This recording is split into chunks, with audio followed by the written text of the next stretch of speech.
Hello, today we'll read Hebrew terms of your cell phone.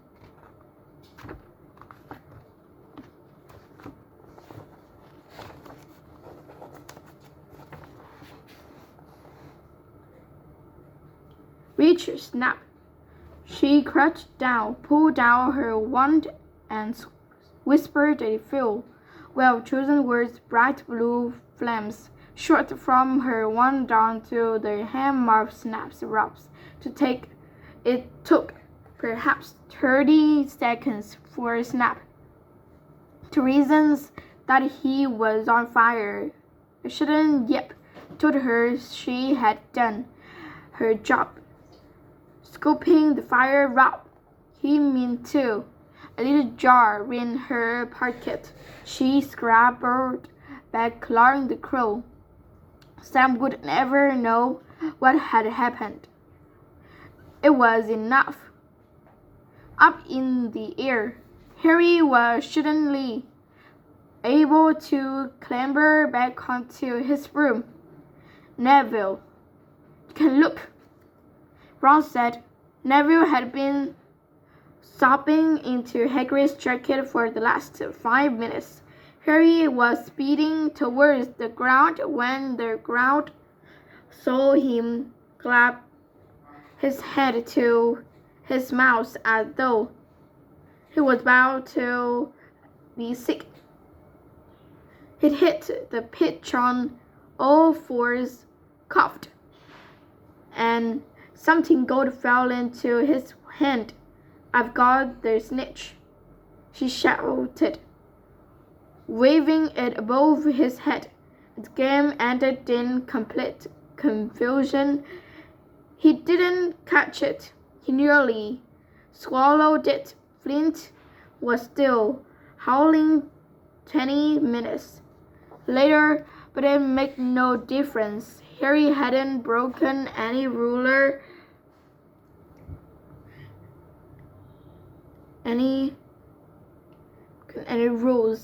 and Lee Jordan was still happily shouted and result.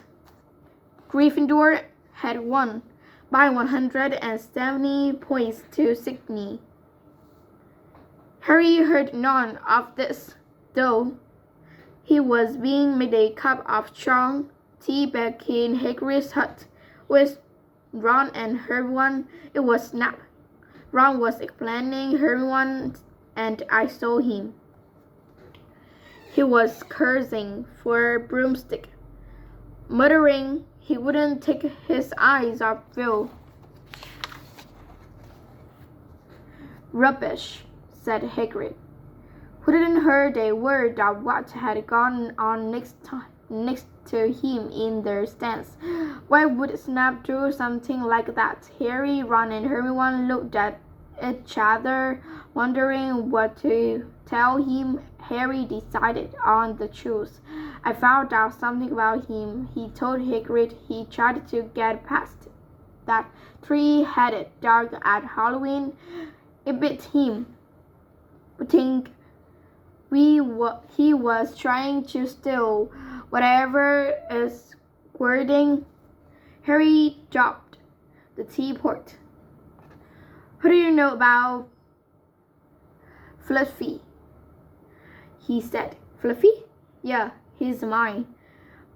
Bought him of a Greek chappie I met in the pub last year. I lent him to Dumbledore and word there, yes, said Hagrid eagerly.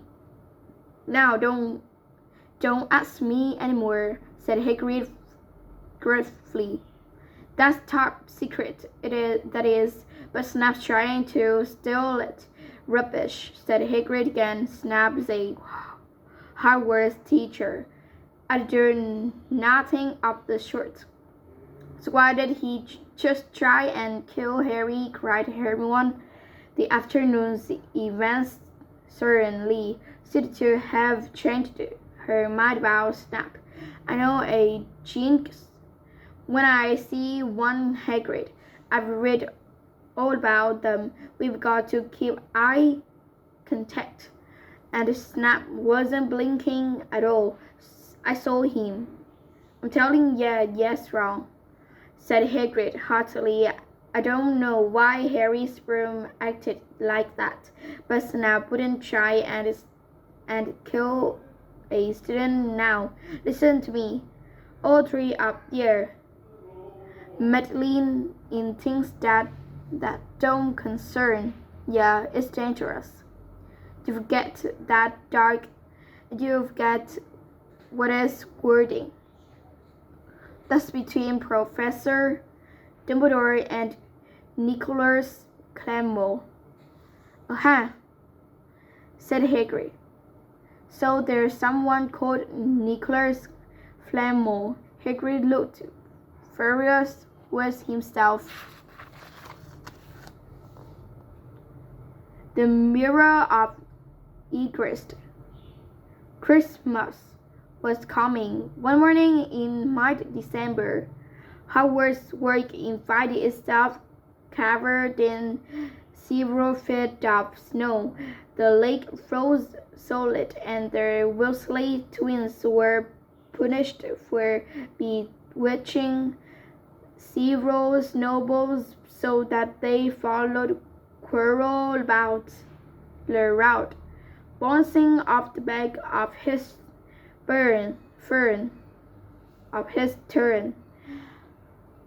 The few owls that managed to battle their way through the stormy sky to deliver post had to be nursed back to health by Hagrid before they could fly off again.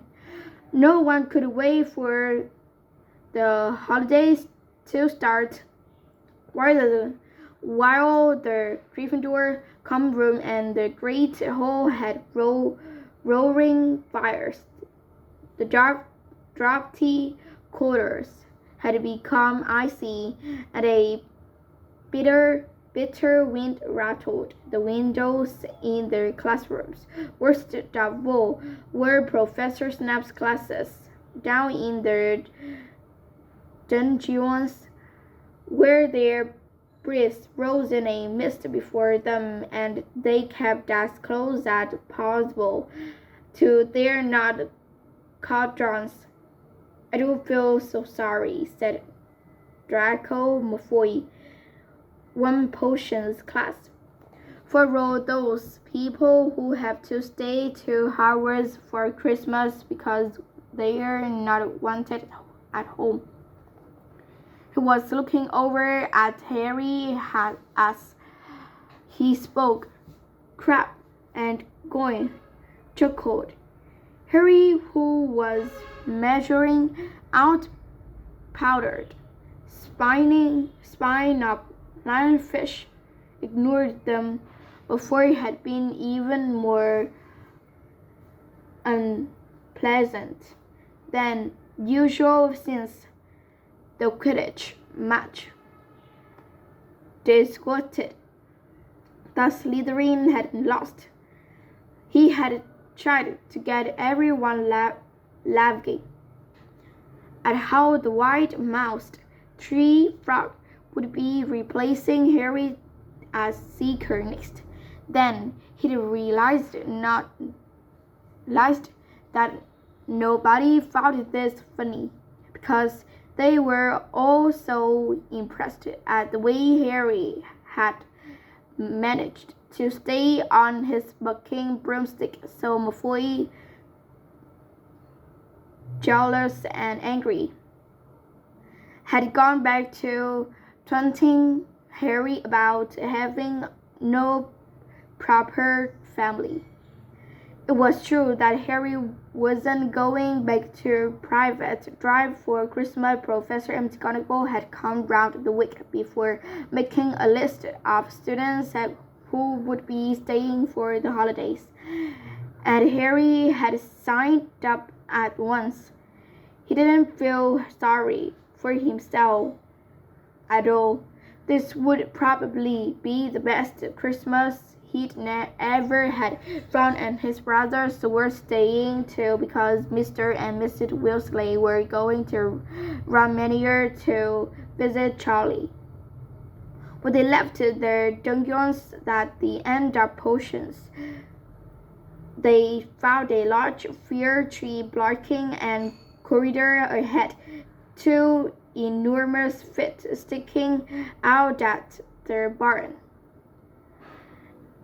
and the loud puffing sound told them that Hagrid was behind it. "Hi, Hagrid.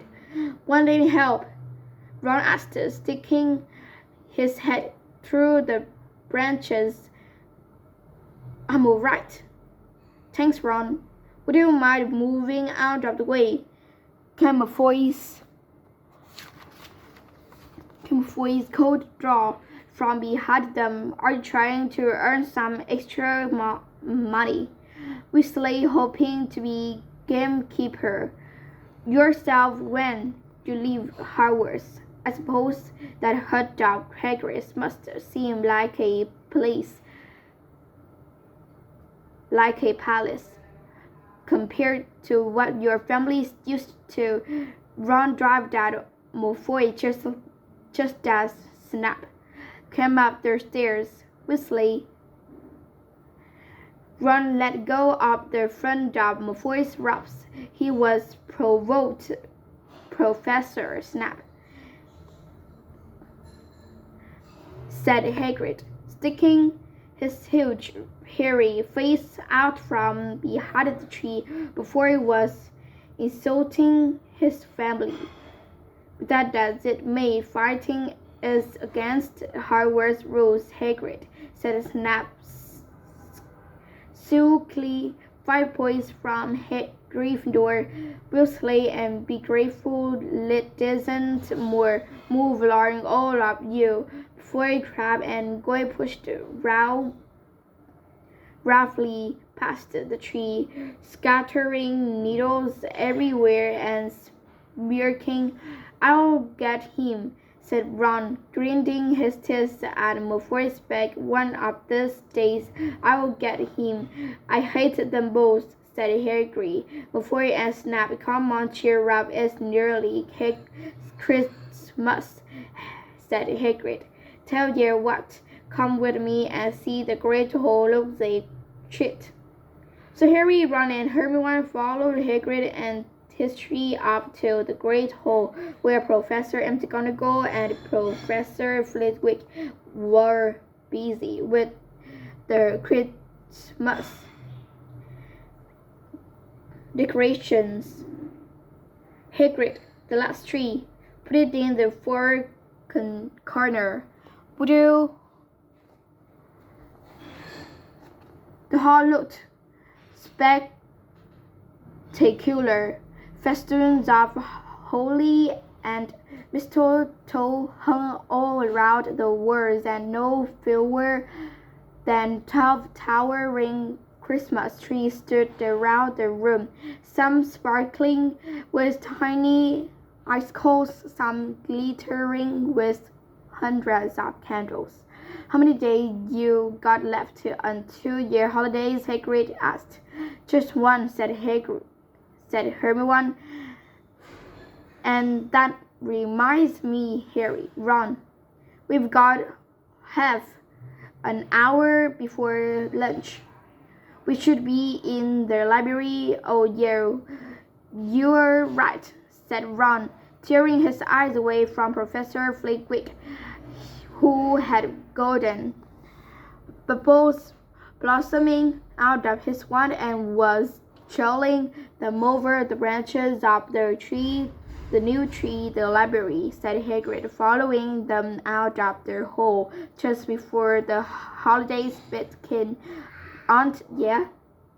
"Oh, we're not working," Harry told him brightly.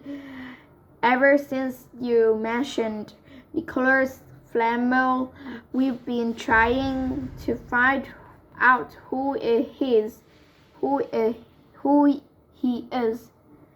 "You what?" Hagrid looked shocked. "Listen here, I've told ya, drop it. It's nothing to you what that Dart's wording. We just want to know who Nicholas Flamel is.